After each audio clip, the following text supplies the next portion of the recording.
એક સમય એવો હતો કે હું મારી બેઝિક જરૂરિયાત માટે પણ બીજા પર નિર્ભર હતી અને એ જ સમયે મારી એક ફ્રેન્ડ હાઉસવાઈફ હોવા છતાં પોતાના સ્કિલ ડેવલપમેન્ટ પર વર્ક કરી રહી હતી.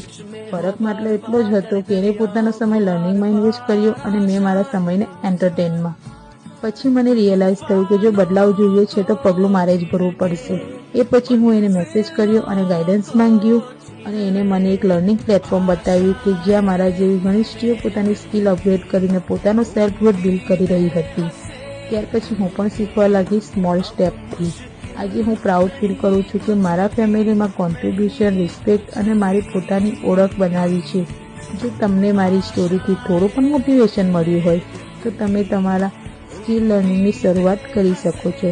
જો હવે તમે પણ જાણવા માંગતા હોવ કે હું કેવી રીતે સોશિયલ મીડિયાને શીખીને આગળ આવી છું તો તમે મને કમેન્ટમાં સ્કિલ ટાઈપ કરો. I will guide you.